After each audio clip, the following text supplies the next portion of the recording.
There is a brown ring on your ceiling that was not there last week. So you walked outside, looked up at the roof, and did what almost anybody would do. You called a roofer. Before that truck shows up, check one thing, not the roof, the weather for 2 weeks back. If it has been hot and sticky and it has not rained in 10 days, then whatever put that stain up there has nothing to do with your shingles. Rain cannot come through a roof when there is no rain. That is the whole alibi, and it holds up. Something inside your house made that water. In summer, one machine makes water by the bucket every single day, and one narrow pipe carries all of it back outside. When that pipe blocks, the water backs up, spills over the edge of a shallow pan, and lands precisely where you are looking right now. I am Mark Silverbridge, 35 years as a master plumber, and I have stood under a lot of ceilings like yours, usually after the homeowner already paid a roofer to find nothing. Here is what I am going to do. First, I will teach you to read that stain, so you know what caused it before you spend $1. Then I will walk you through a fix that takes 10 minutes and costs nothing if there is a shop vacuum in your garage. 10 minutes against a ceiling repair that climbs into 4 figures. Stay to the end, because there is one small part, cheaper than a pizza, that a huge number of older systems never got. That part keeps this from happening twice, and hardly anybody knows to ask for it. Let me show you where the water is coming from, because the rest of this gets easy afterward. Your air conditioner is a refrigerator running in reverse. A fridge pulls heat out of a small box and dumps it in your kitchen. Yours pulls heat out of the whole house and dumps it in the yard. And you cannot pull heat out of humid air without pulling the humidity along with it. That is unavoidable physics rather than a design choice. Warm, damp air hits a very cold coil, and the moisture condenses on the metal, exactly the way a glass of iced tea sweats on a porch table in July. That indoor coil sits in a metal cabinet called the air handler, which lives in the attic, an upstairs closet, or a basement, depending on the house. Water runs down the fins into a shallow tray underneath, which the trade calls the drain pan. Running out of that pan is a small white plastic pipe, roughly 3/4 inch, called the condensate line. Its only job in life is carrying that water out of your house. Here is the number that surprises people. On a muggy day, an ordinary residential system pulls between 5 and 20 gallons of water out of your indoor air in 24 hours. 20 gallons. 2 full mop buckets produced inside your attic every day, moving through a pipe the width of your thumb. Think of it as a dehumidifier nobody empties, plumbed into a straw and left to run all summer. As long as that straw is clear, you never think about it. The day it plugs, you get a ceiling. So cross the roof off your list. What you do not know yet is why the pipe quit this particular week, and the timing there is almost cruel. Look at what that condensate line is, from the point of view of something trying to grow. Dark inside, permanently wet, sitting in an attic that runs well over 100 degrees in August. And the water does not rush. It creeps at a lazy gravity trickle with no pressure behind it. Warm, dark, wet, and slow. If you set out to design a greenhouse for algae, you would build that pipe. What grows in there is algae and biofilm, the slick layer that forms on anything left permanently damp, the same stuff that makes a flower vase go slippery. It builds on the inside wall, narrowing the opening a little at a time. And here is the timing problem. That slime grows fastest in hot, humid weather, the same weather that makes your air conditioner run hardest and produce the most water. The blockage forms at peak season, because peak season feeds it. Eventually a sheet of it peels off the wall and slides downstream as one soft plug, travels until it reaches the first elbow, wedges there, and stops. Now the water has nowhere to go. The pan fills, the pan overflows, and whatever sits underneath that air handler starts absorbing water, If your unit sits in a garage or basement closet, you get a wet floor and an annoying Saturday. If it sits in the attic, as it does in an enormous number of homes built over the last 40 years, that water goes through the ceiling of the room below. Drywall, insulation, paint, and often the flooring after. So cross bad luck off the list. This was scheduled by the weather. Now let me show you how to be certain, because you should never spend money on a guess. 3 tells, all checkable from inside the house in about 5 minutes. The first tell is location. Go find your air handler, then look at where the stain sits relative to it. Condensate overflow lands below the unit, below the drain pan, or along the run of the line as it heads for an exterior wall. If your stain is roughly underneath that equipment, there is your suspect. A roof leak does not care where your air handler is. The second tell is timing, and it settles most arguments. Condensate stains appear in cooling season and grow on hot afternoons when the system is working. Roof leaks appear during and just after rain. So think back. Did the ring show up after a storm or on a brutal clear afternoon with the air conditioning cycling nonstop? If it grew on a dry day, no shingle in the world is responsible. The third tell is the edge. A condensate overflow soaks drywall slowly from one spot, so it spreads as a fairly round ring with a defined brown tide line, sometimes with fainter rings inside, like a coffee stain on paper. Roof water runs along a rafter first and drops in an irregular streak, so the shape is messier. If you want to confirm beyond argument, run this test. Shut the air conditioning off for 3 or 4 hours on a hot day and mark the outer edge of the stain lightly in pencil. If it stops advancing while the system is off and starts creeping again once you turn it back on, you have your answer with no ladder involved. That also clears the suspect people worry about most, a burst supply line in the ceiling. A pressurized line does not care whether your air conditioner is running or whether it rained. It leaks constantly and gets worse rather than pausing politely. So if shutting the system off stops the spread, cross the plumbing supply off too. Roof, bad luck, and burst pipe all eliminated. And what is left is the condensate line. And now you know it rather than guess it. Before the fix, understand what is on the table if this sits another week. Water in a ceiling does not stay put. It wicks sideways through drywall and soaks the insulation above, and wet insulation stops insulating, which quietly raises the cooling bill that same month. The drywall softens, sags, and in bad cases comes down entirely. Once you are cutting out drywall, patching, texturing, and repainting so the repair does not show, you are looking at roughly $500 on the small end and up around $2,500 for a full ceiling in a decent-sized room. I have written up that damage more times than I would like, and that assumes you catch it before growth sets in. Damp drywall and insulation in a dark attic will eventually grow mold, and remediation is a specialty job priced well above the drywall work. Meanwhile, the fix I am about to show you is free. Quick pause before we get your hands dirty because you ought to know where the rest of this comes from. None of it got invented at a desk. It came off service calls and out of the trade itself, from the old hands who taught me, and I gathered it into a digital book before it retired along with them. It is called 50 Easy Plumbing Fixes that will save you $10,000. 50 fixes, each written out step by step, each sized for a Saturday morning and a basic toolkit. Water intrusion jobs like this one sit right in the middle of it. Hold your phone camera up to the code on your screen, let it settle until the little banner pops up, then tap the banner. There is a link waiting in the description as well. Go at your own speed. I will be right here when you get back. Right. 4 steps, and the first one is the one people skip.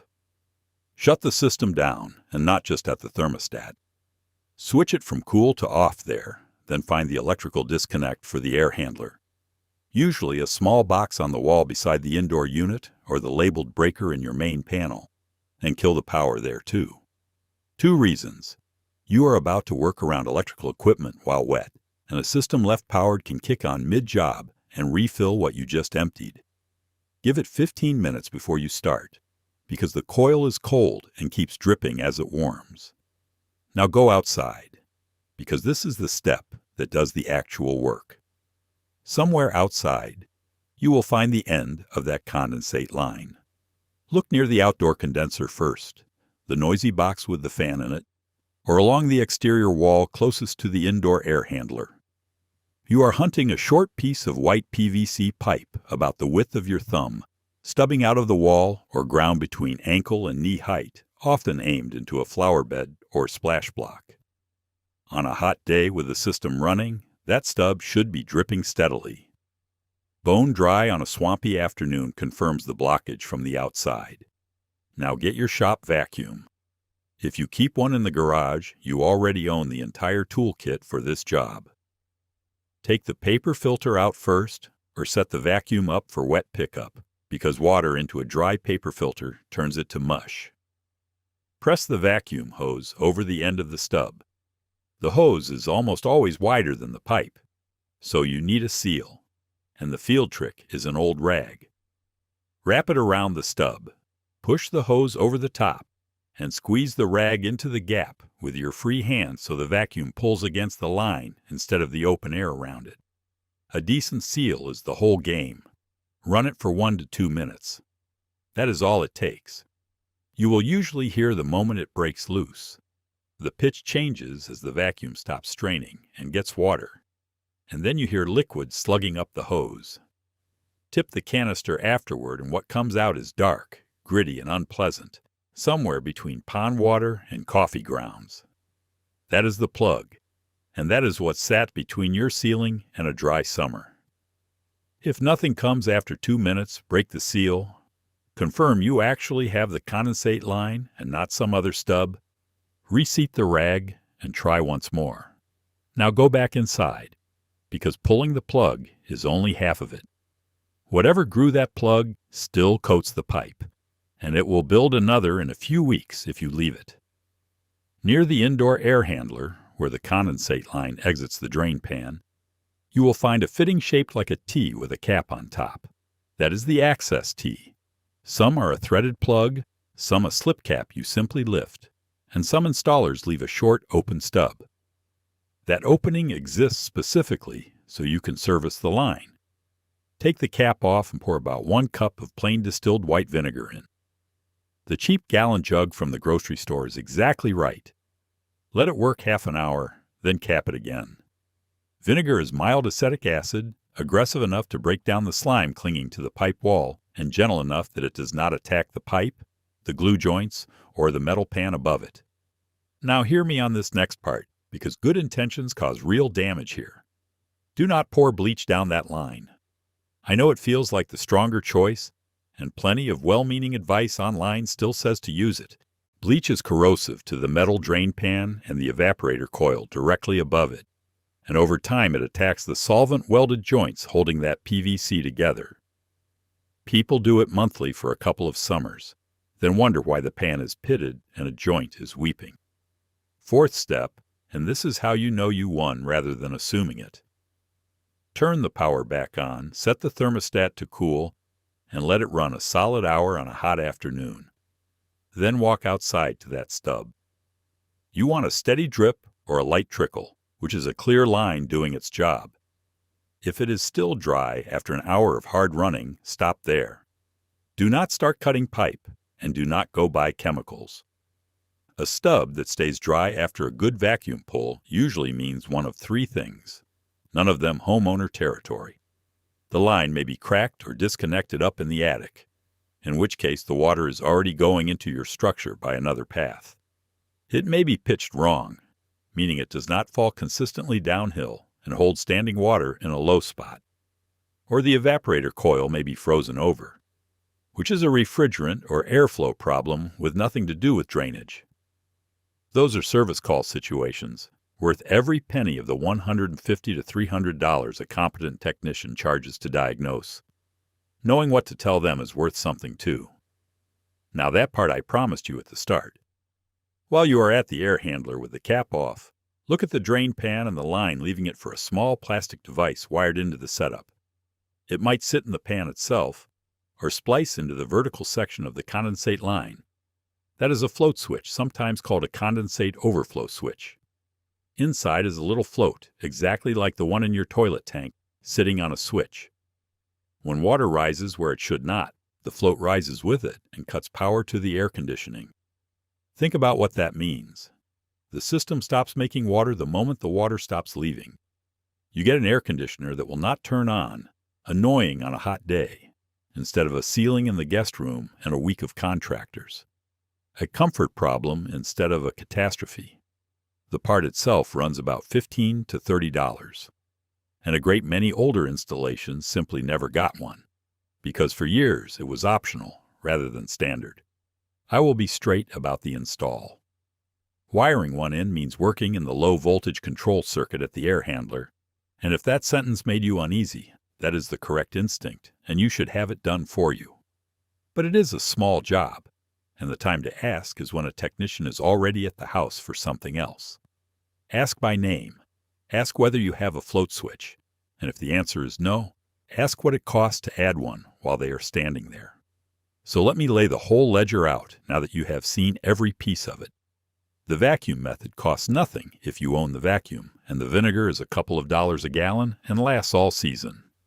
A service call to have somebody else clear that line runs $150 to $300. Entirely reasonable if you would rather not do it, but you should choose that rather than default into it. Letting it go until the pan overflows costs you that $500 to $2,500 ceiling, plus remediation if growth has started, plus the insulation. And the part that prevents the whole chain is $15 to $30. That is not a close call in either direction. Keeping it clear from here is simple, and it is the part I most want to stick. Once a month through cooling season, pour that cup of vinegar into the access tee. That is the entire maintenance program. 90 seconds, a few pennies, and the slime never establishes itself. Put it on the calendar for the first of the month, from the first hot month to the last, and forget it in between. One more thing about the ceiling itself, because this trips up almost everybody. Once the leak is fixed and the drywall has dried completely, do not simply paint over the stain. That brown ring is water-soluble tannin, and it will bleed back through fresh latex paint within weeks, sometimes days, and you will be looking at the same ring on a ceiling you just painted. Hit it with a stain-blocking primer first, the shellac or oil-based kind specifically, and let that seal it. Then paint.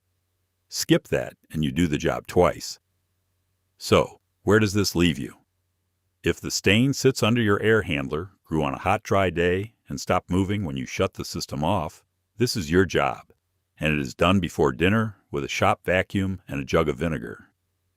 If the stub still runs dry after a proper pull, or you find water anywhere it should not be in the attic, that is when you pick up the phone, and now you will do it knowing exactly what to say. And if it genuinely did rain the day before that ring appeared, call the roofer with my blessing. Just check the calendar first. That one question has saved a lot of people a lot of money. One last thing before you go.